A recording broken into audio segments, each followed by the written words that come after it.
Dando continuidade ao estudo expositivo do livro de Romanos, hoje iremos estudar e aplicar em nossas vidas Romanos capítulo 8, versículos do 12 a 25. Romanos capítulo 8, versículos de 12 a 25, amém?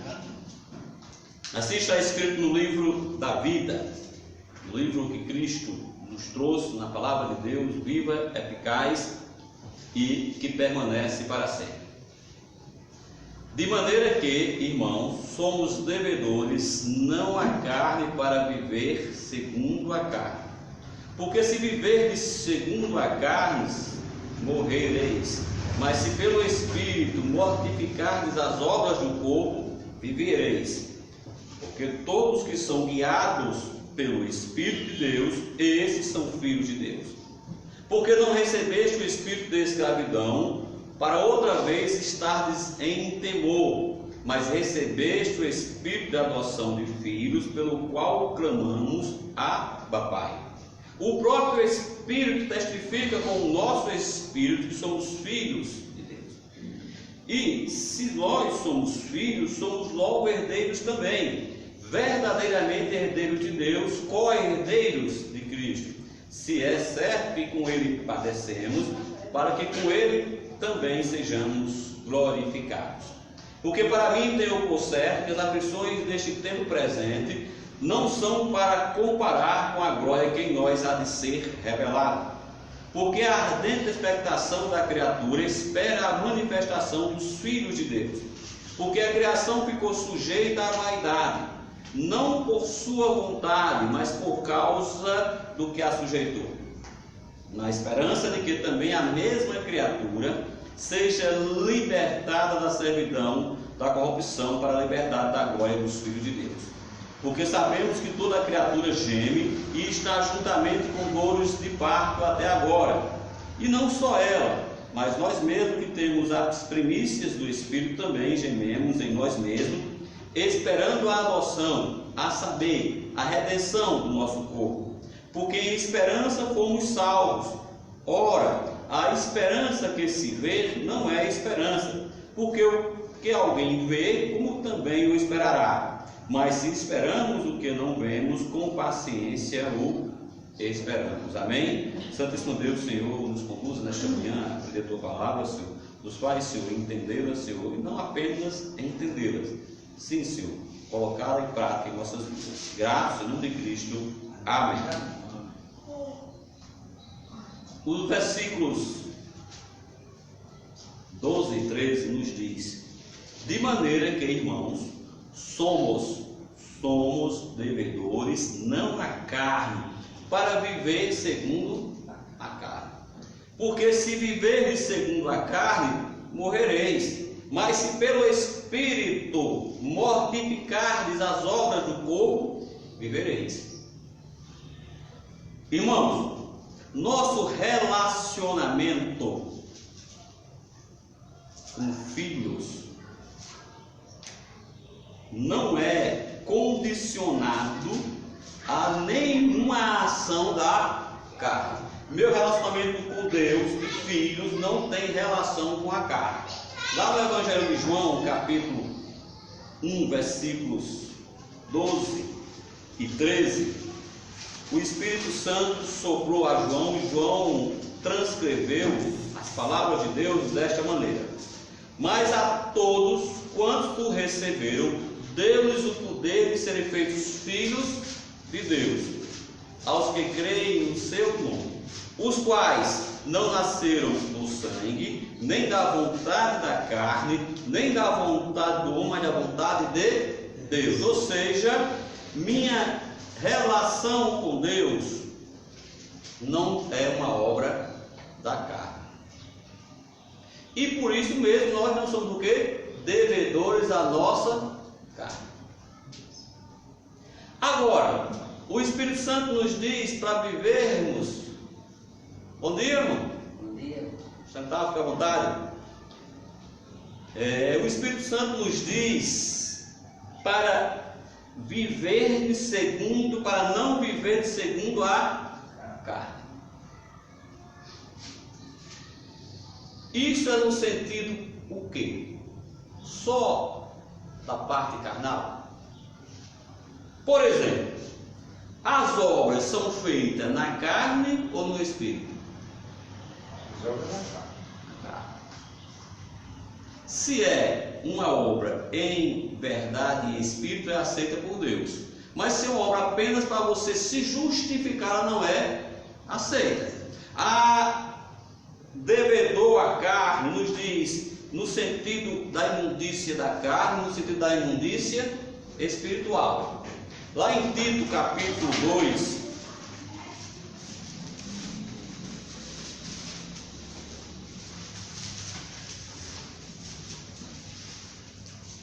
versículo 12,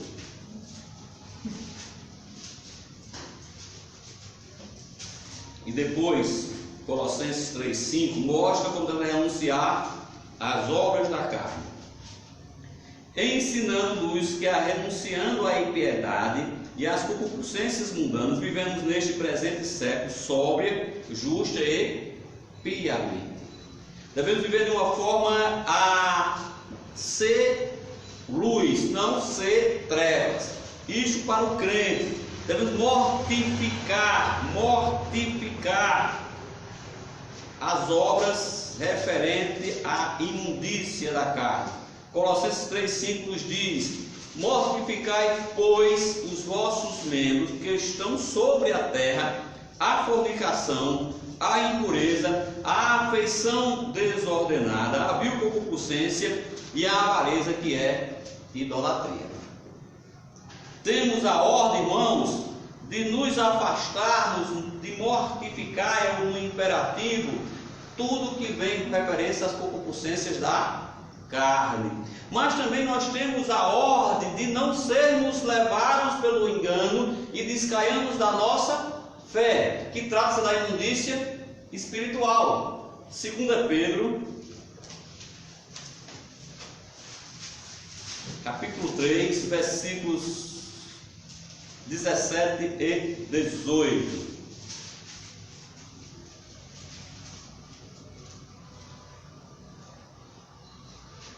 Vós, portanto, amados, sabendo isto de antemão, guardai-vos do que pelo engano dos homens abomináveis sejais juntamente arrebatados e descaias da vossa firmeza. Antes crescei na graça e conhecimento de nosso Senhor e Salvador Jesus Cristo. A Ele seja a glória, assim agora como no dia da eternidade. Amém. Meus irmãos, há uma diferença da imundícia da carne e uma diferença da imundícia do espírito. A imundícia espiritual, ela é feita de forma, estou procurando um termo aqui, é oculta. Você acha que está agradando a Deus, mas está fazendo o que não é agradável a Deus. Então você não está vivendo em espírito, não está andando em espírito, se dando na imundícia espiritual carnal. A gente vai ver mais um pouco sobre isso. Então esse é o cuidado. Podemos, irmão, claramente afirmar que a carne não vai te salvar, nem vai te manter salvo. A carne morre, o espírito fala o quê? Vivifica. Nós somos vivificados em espírito. Quando Deus morreu, Deus não morreu, Cristo morreu, não morreu para nos dar a vida na carne, e sim nos dar a vida espiritual. Até porque nós iremos morrer, querendo ou não, na carne, viu? Uns morrem mais novos, outros mais velhos, mas todos irão ter esse encontro com a passagem da parte da carne para a parte do espírito, sendo que uns recebem vida eterna e outros morte eterna. Amém? Então não somos devedores à carne. Romanos 8:14. Porque todos os que são guiados pelo Espírito de Deus, esses são filhos de Deus. Irmãos, o que é característica? O que é uma característica? Algo que identifica. A característica primordial dos filhos de Deus é o que? Ser guiados pelo Espírito Santo. Isso é característica natural. Os que extinguem a ação do Espírito vão para desobediência. Sendo guiado pelo Espírito, ele sabe que o Espírito Santo é quem nos capacita a entender todas as coisas. Jamais uma pessoa que não tem o Espírito Santo vai conseguir entender as maravilhas do que ele faz quando habita no crente. Lá em João, o Evangelho de João, capítulo 14, versículos 16, 17, depois o 26,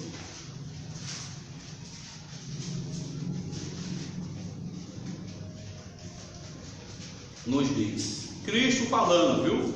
E eu rogarei ao Pai, e ele vos dará outro Consolador, para que fique convosco para sempre. O Espírito de verdade que o mundo não pode receber, porque não o vê nem o conhece. Mas vós o conheceis, porque habita convosco e estará em vós.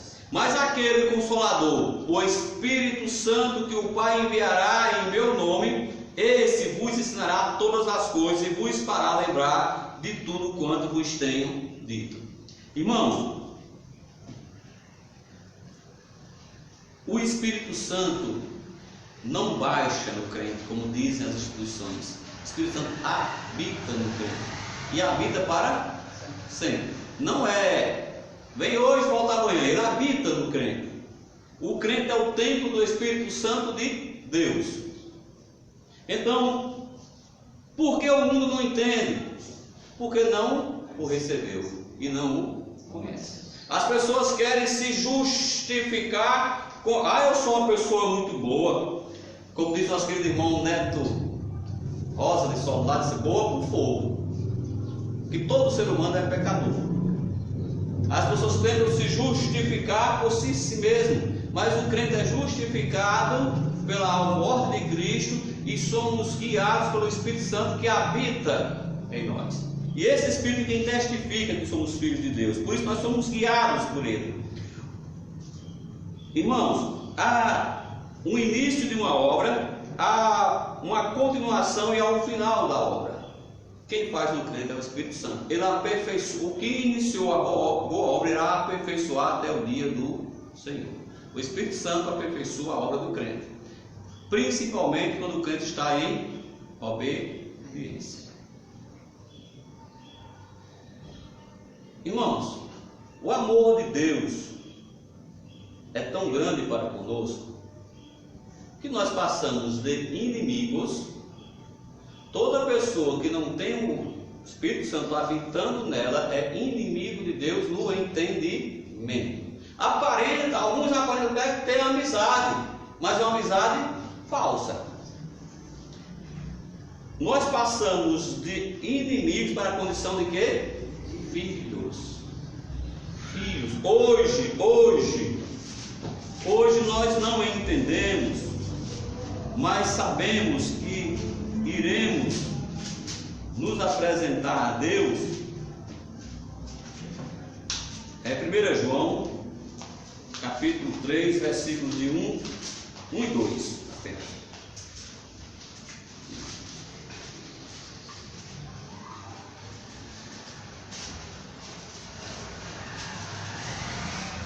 Amém? Vede quão grande amor nos tem concedido o Pai, que fossemos chamados filhos de Deus. Por isso o mundo não nos conhece, porque não conhece a Ele. Amados, agora somos filhos de Deus, e ainda não é manifestado o que havemos de ser, mas sabemos que quando Ele se manifestar, seremos semelhantes a Ele, porque assim como é, o veremos. Quando nós perguntamos para onde você vai quando você morrer, vai sua alma? Só Deus sabe. Por que eles não sabem? Porque não conhecem a Deus, porque não nasceram em espírito, não são filhos de Deus ainda, irmão. Isso é a pergunta mais importante da vida da pessoa. Para onde vai a tua alma? A alma e o espírito são o quê? Eternos. A matéria é finita. O Espírito é eterno. E ele irá ou sofrer ou se refrigerar eternamente. Não há como ter dois destinos. E não há também um destino intermediário, viu? Ou é céu ou inferno. Ou melhor dizendo, ou é inferno por merecimento, ou céu pela misericórdia e graça de nosso Senhor Jesus Cristo. Amém? Versículos 15 e 16 de Romanos 8. Não recebeste o espírito de escravidão para outra vez estardes em temor, mas recebeste o espírito de adoção de filhos, pelo qual clamamos, Abba, Pai. O próprio Espírito testifica com o nosso espírito que somos filhos de Deus. Irmãos, os salvos, os crentes, recebem no ato da adoção o Espírito Santo de Deus. No momento que tu crê, tu és batizado com o Espírito Santo adentrando em vós. Como você crê, o Espírito Santo passa a habitar em vós.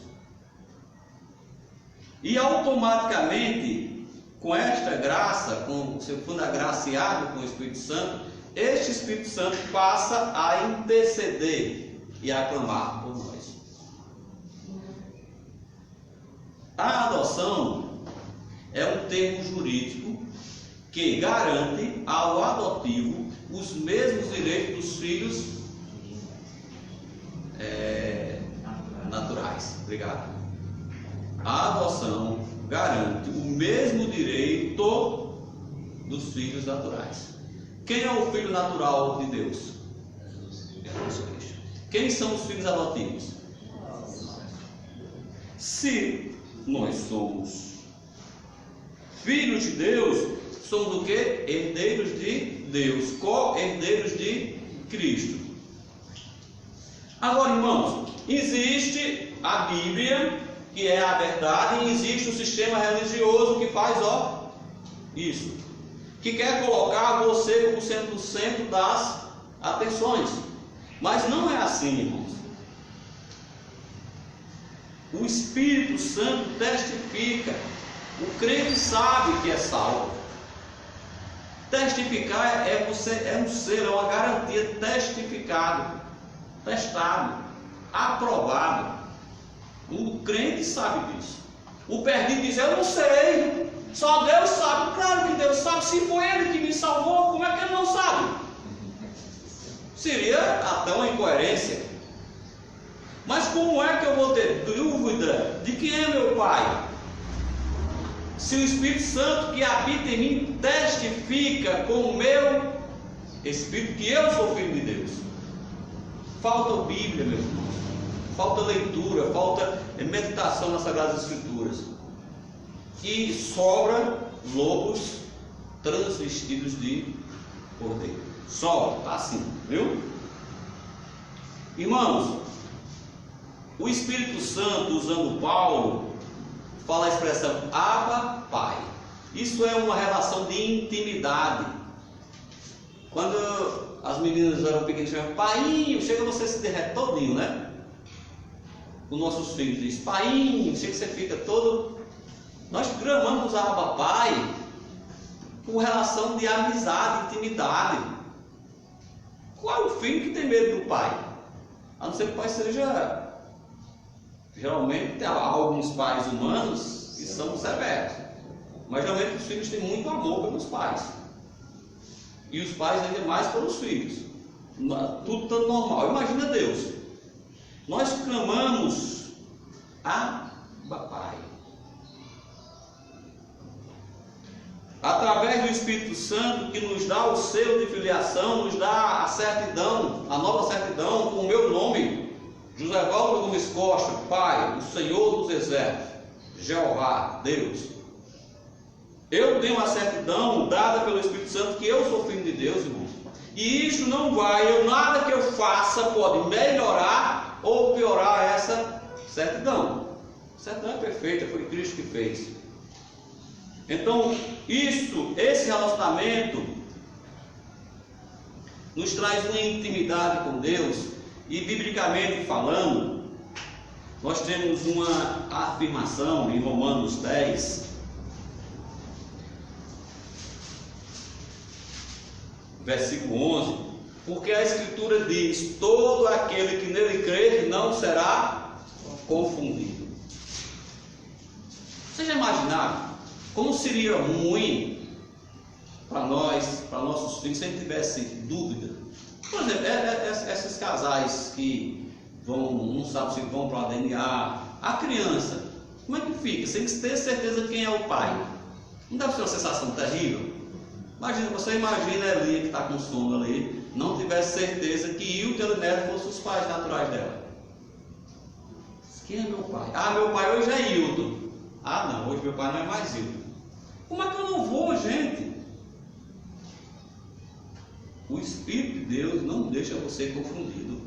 Deus não é um Deus de confusão, pelo contrário.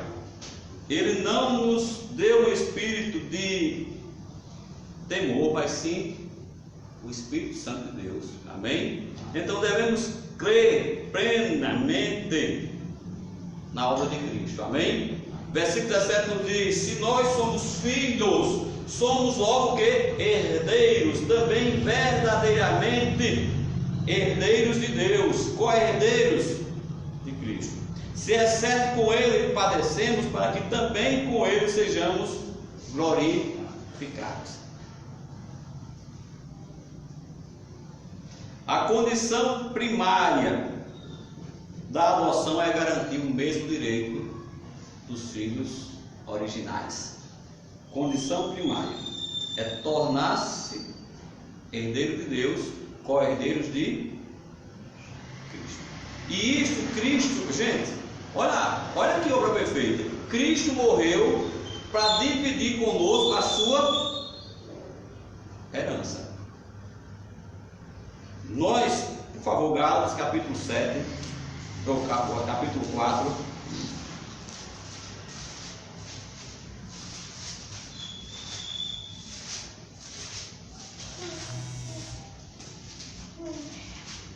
Porque nós somos herdeiros. Capítulo 4, versículos 6 e 7. Porque sois filhos de Deus. Porque sois filhos, perdão. Deus enviou aos vossos corações o Espírito de seu Filho, que clama: Abba, Pai. Assim que já não és mais servo, mas filho. Se és filho, és também herdeiro de Deus. Por quem? Por Cristo. Cristo morreu, Cristo se sacrificou naquela maldita cruz para nos tornar herdeiros de Deus, filhos de Deus. Não é evangélico, não é católico, não é protestante, não é o que mais? Espírito, não é ubandista, não é qualquer religião que exista, e sim filhos de Deus. Cristo morreu para nos tornar herdeiros de Deus. Mas herdeiro aqui na terra? Não. Herdeiro aonde? Nos céus. Herdeiro nas coisas que nós não estamos vendo. Amém? Vamos nos atentar a essa parte final do versículo 17. Ora, se é certo com Ele padecemos, para que também com Ele sejamos glorificados. Contrariando a máxima dos balcões comerciais, principalmente os meios pentecostais, onde o crente não sofre, onde o crente, quando está em sofrimento, é porque está em pecado, quando o crente tem que estar recebendo o melhor da terra, a Bíblia diz que se nós somos participantes da glória, nós seremos o que? Participantes das aflições. Só querem a glória? Só querem o venha a nós, nada ao vosso reino? Irmãos, em Atos capítulo 14, versículo 22,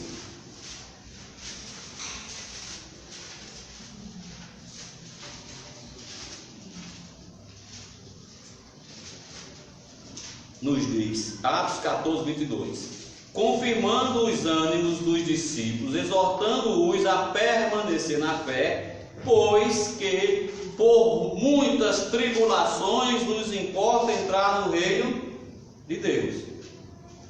Ora, se eu sou participante da glória, serei participante também das tribulações, meus irmãos.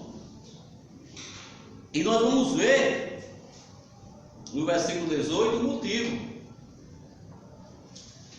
Nós somos, irmãos, participantes porque alguém nos tornou idôneo para isso. Nenhum ser humano é idôneo, capacitado para ser participante do reino. Deus nos tornou idôneo. Por favor, Colossenses capítulo 1, versículo 12.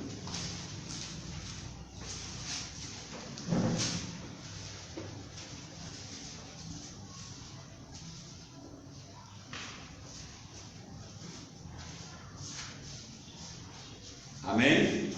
Dando graças ao Pai que nos fez idôneos para participar da herança dos santos na luz. Deus nos fez adequado, capacitado para nos tornarmos, para participarmos, melhor dizendo, das heranças de quem? Dos santos na luz. Agora, que herança é essa, meus irmãos? Será que essa herança é uma herança temporária? Será que essa herança é uma herança provisória? 1 Pedro capítulo 1, versículos 3, 4 e 5. A nossa herança é incorruptível e incontaminável. Bendito seja o Deus e Pai de nosso Senhor Jesus Cristo, que segundo a sua grande misericórdia nos gerou de novo para uma viva esperança pela ressurreição de Jesus Cristo dentre os mortos, para uma herança incorruptível, incontaminável e que não pode se murchar, guardada nos céus para vós, que mediante a fé estáis guardados do poder de Deus para a salvação, já prestes para se revelar no último tempo. Ou seja, está guardado no poder de Deus, uma herança incontaminável e incorruptível. E nós iremos ser participantes aonde? Na luz, na eternidade, na glória de Cristo. Amém? Os crentes irão receber, irmãos. Nada que existe aqui na terra pode se comparar. E tão gloriosa será essa herança. Versículo 18 de Romanos 8. Porque para mim tenho por certo que as aflições deste tempo presente não são para comparar com a glória que em nós há de ser revelada.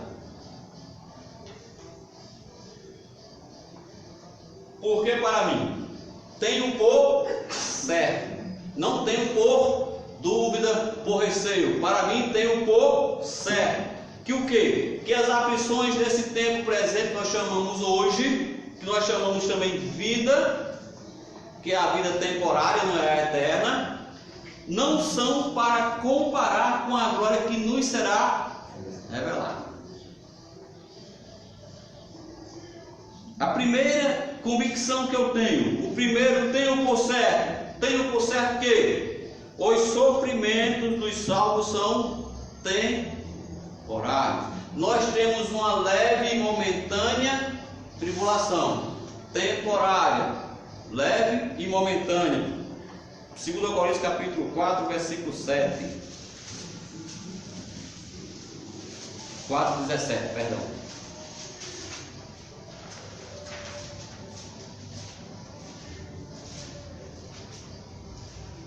Amém?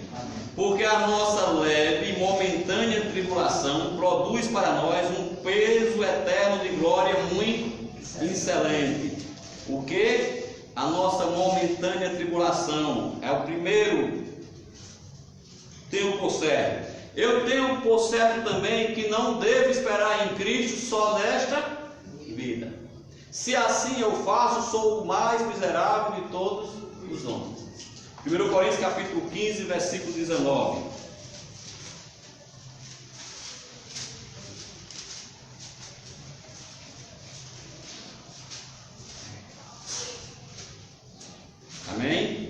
Se esperarmos em Cristo só nesta vida, somos os mais miseráveis de todos os homens. Ou seja, o que é pregado? Tenha fortuna, tenha prosperidade, tenha.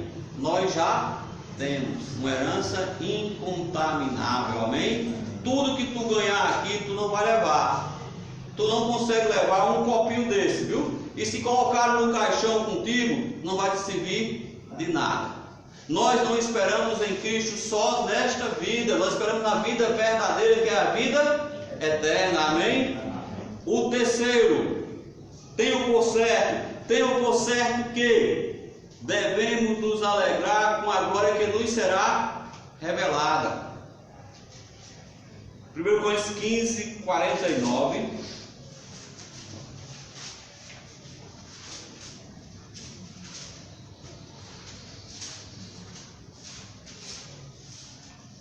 Assim como trouxemos a imagem do terreno, assim traremos também a imagem do celestial. 1 Tessalonicenses capítulo 1, versículo 10.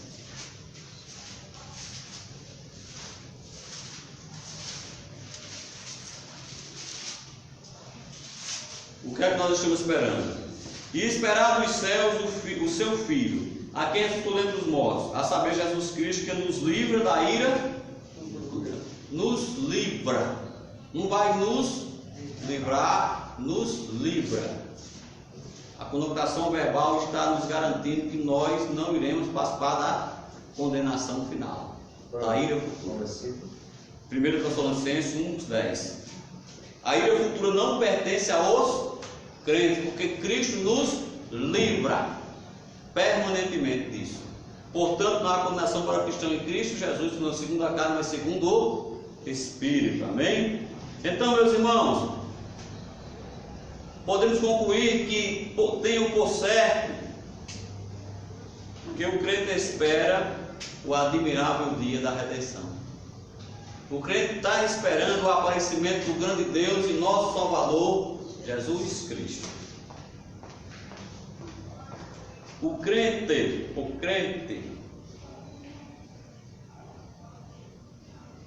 tem uma certeza, tem um por certo, que o sofrimento do tempo presente não é digno de ser comparado com a glória que será revelada aos santos. Uma é transitória, a outra é eterna. O sofrimento é temporário, a glória será eterna. E aos crentes sim serão revelados. Agora, irmãos, conversava o irmão Wilton ali, conversando com um casal que perdeu um ente querido, e a pessoa disse que ela estava melhor agora. E eu pensei, será que está? Se for um salvo, estará bem melhor. Mas se não for um salvo, estará bem pior. Então, irmãos, o salvo tem a certeza que será uma glória revelada nele, que não há nada para se comparar. Amém? Versículo 19 e 20. Porque a ardente expectação da criatura espera a manifestação dos filhos de Deus. Porque a criação ficou sujeita à vaidade, não por sua vontade, mas por causa do que a sujeitou.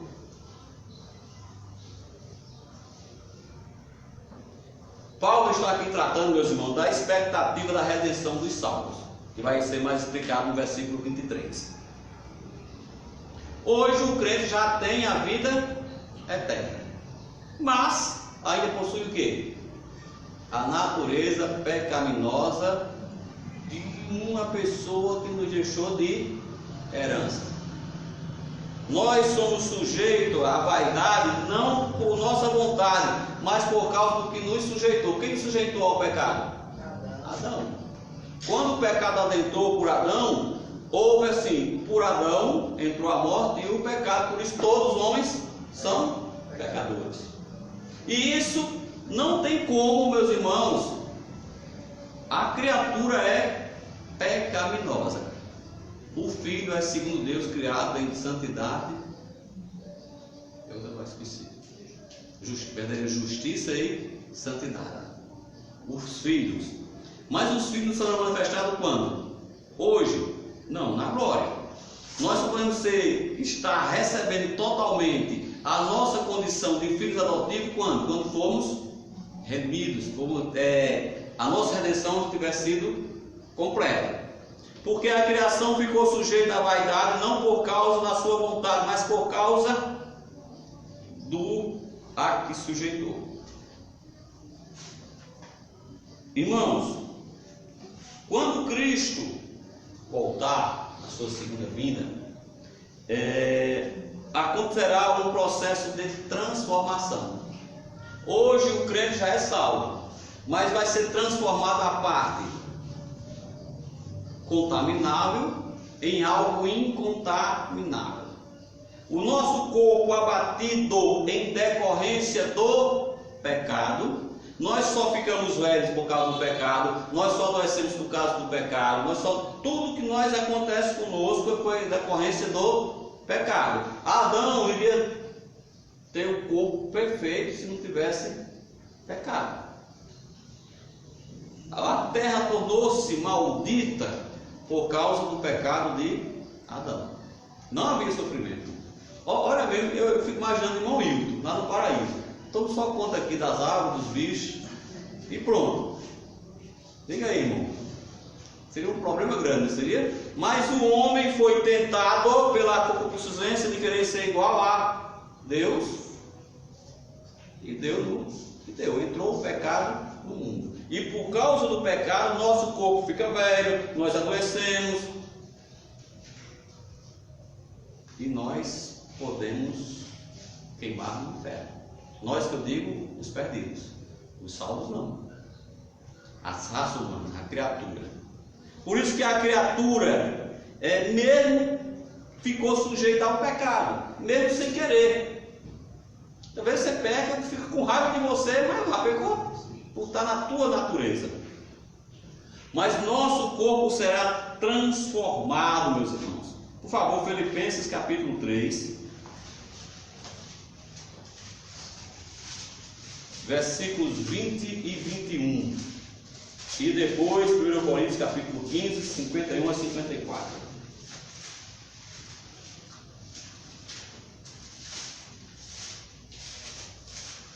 Mas a nossa cidade está nos céus, de onde também esperamos o Salvador, o Senhor Jesus Cristo, que transformará o nosso corpo abatido para ser conforme o seu corpo glorioso, segundo o seu eficaz poder, e sujeitar também a si todas as coisas.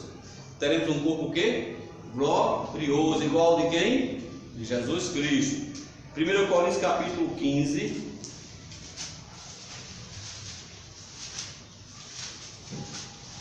versículo de 51 a 54.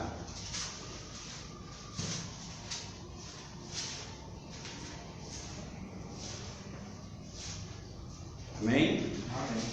Eis aqui vos digo um mistério. Na verdade, nem todos dormiremos, mas seremos transformados. Num momento, num abrir e fechar de olhos, ante a última trombeta, porque a trombeta soará e os mortos assustarão incorruptíveis, e nós seremos transformados. Porque convém que isto que é corruptível se revista da incorruptibilidade, e o que é mortal se revista da imortalidade. E quando isto que é corruptível se revestir da incorruptibilidade, e isto que é mortal se revestir da imortalidade, então se cumprir-se-á a palavra que está escrita: tragada foi a morte na vitória. Nesse momento, nós seremos verdadeiramente herdeiros de Deus. Passaremos a usufruir de nossa herança incontaminável e incorruptível. Amém? Romanos 8, 21 e 22. Na esperança que também a mesma criatura seja libertada da servidão da corrupção para a liberdade da glória dos filhos de Deus. Porque sabemos que toda criatura geme e está juntamente com dores de parto até agora. Irmão, podemos afirmar que o termo libertado, a criatura libertada, diz respeito ao fato da decadência de todos os homens em consequência da obra de nosso querido Adão. Libertado da servidão do pecado. Então, se você já tem certeza que Cristo pagou o preço da tua salvação, logicamente, o que é que tu esperas? Tu compra um produto na internet, paga, o que é que tu espera? Receber. O que é que o crente está esperando? A redenção. Ele está esperando ter o corpo degradado em função do pecado, ser transformado e receber o corpo espiritual. Lá em 1 Coríntios 15, 42 a 44.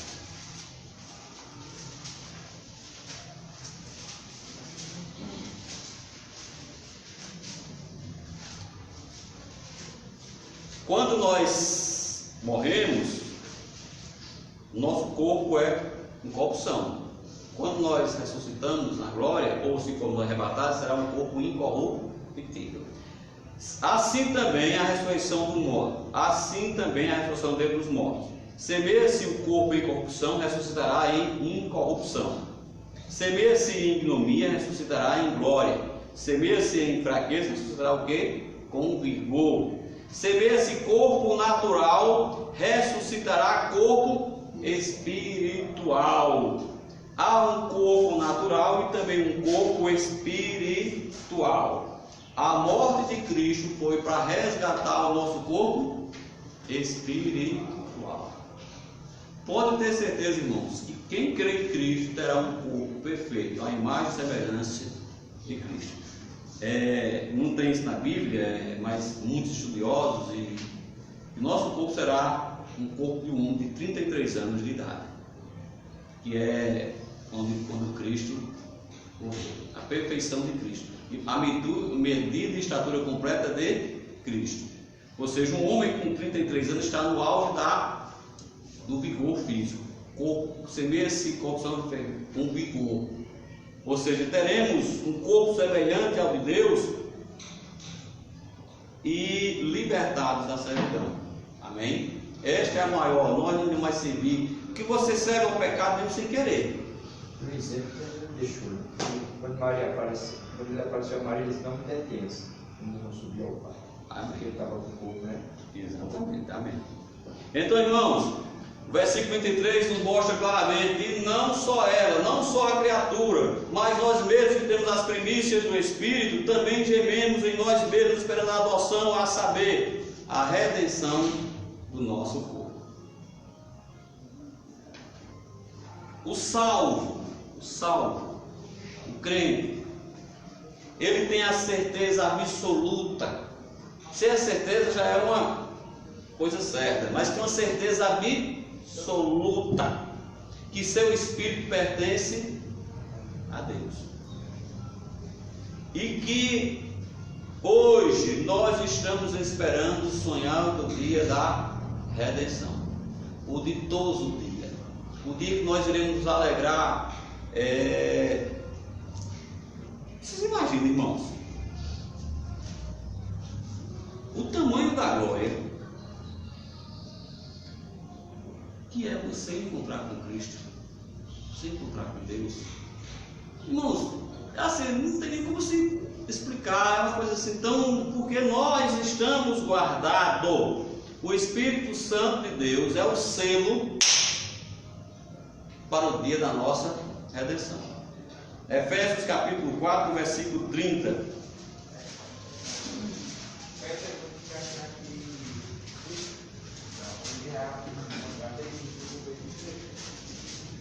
Amém? E não entristeçais o Espírito Santo de Deus, no qual estáis selados para o dia da redenção. O crente tem o selo do Espírito Santo para o dia da redenção. E por este motivo, por sabermos que somos selados, que foi pago o nosso preço, nós gememos, sussurrando. Nós não, o Espírito que habita em nós, esperando o dia que o tabernáculo da carne será desfeito e receberemos o tabernáculo eterno, não feito por mãos de homens. 2 Coríntios capítulo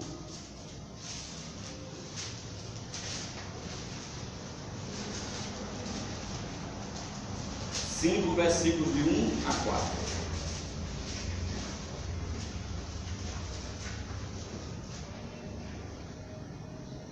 Amém? Porque sabemos que se a nossa casa terrestre deste tabernáculo se desfizer, temos de Deus um edifício, uma casa não feita por mãos, eterna nos céus. Por isso também gememos, desejando ser revestidos da nossa habitação, que é do céu. Se todavia, estando vestidos, nos formos achados luz, porque também nós, os que estamos neste tabernáculo, gememos, carregados, não porque queremos ser despidos, mas revestidos, para o que é mortal seja absolvido pela vida. Versículo 5. Ora, quem para isso mesmo nos preparou foi Deus, o qual nos deu também o penhor do Espírito. O crente sabe, irmão, que o que vai acontecer com ele é ser revestido do imortal. O mortal sai, entra o imortal. Sai a corrupção, entra o que? A incorrupção. Por isso que o Espírito Santo geme. O crente é afligido nesse mundo. O crente não sente prazer mais no mundo. Não para ser, mas por ser salvo. Amém? Versículos 24 e 25 de Romanos capítulo 8.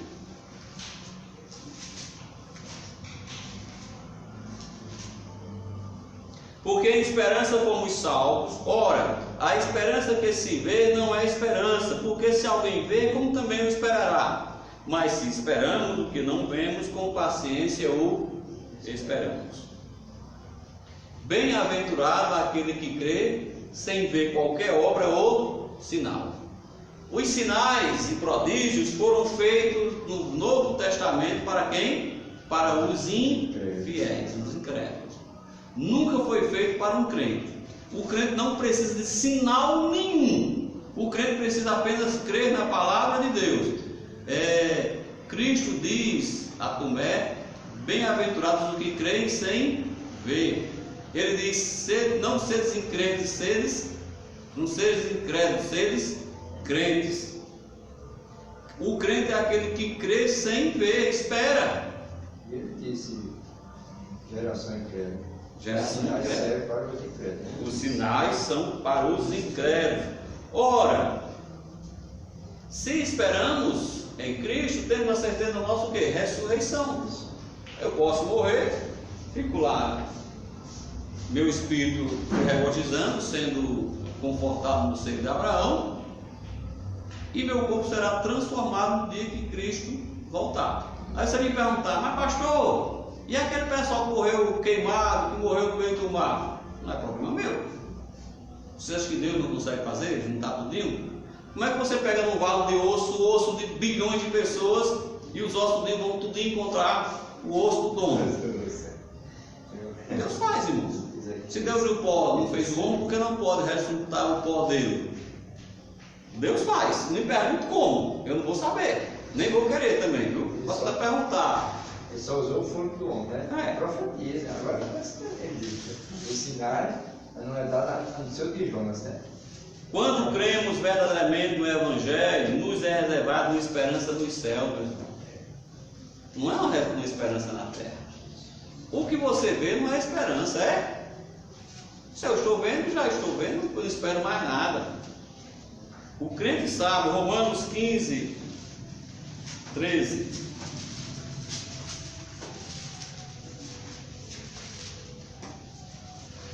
Ora, o Deus de esperança vos enche de todo gozo e paz e em crença, para que abundeis em esperança pelo poder do Espírito Santo. Para que abundeis em esperança pelo poder do Espírito Santo. Nós temos gozo e paz. Nós sabemos que a nossa redenção será feita. Quando? Pode ser agora. Também pode ser daqui a 1000 anos. Não importa. O tempo pertence a Deus. Uma hora vai vir. E nós estamos o quê? Preparados. Não por nós, porque alguém nos preparou. Amém? Irmãos, o grande mistério que as pessoas falam chega ao culto foi revelado. Não há mais mistério. mistério que esteve oculto durante todos os séculos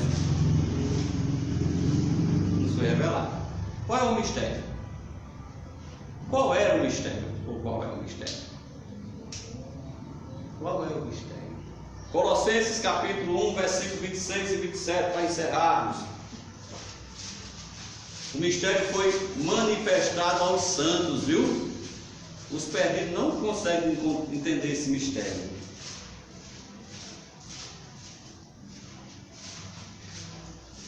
Colossenses 1, 26 e 27 nos diz: o mistério que esteve oculto desde todos os séculos, em todas as gerações, e que agora foi manifesto aos seus santos, aos quais Deus quis fazer conhecer quais são as riquezas da glória deste mistério entre os gentios, que é Cristo em vós, esperança da glória. Qual é o mistério? Cristo nos crentes. É um mistério que o mundo não vai entender. Por quê? Porque não tem o Espírito Santo, nem o conhece. O mistério é Cristo em vós, Cristo nos crentes. E nós sabemos que o Espírito Santo habita em nós. Ou não?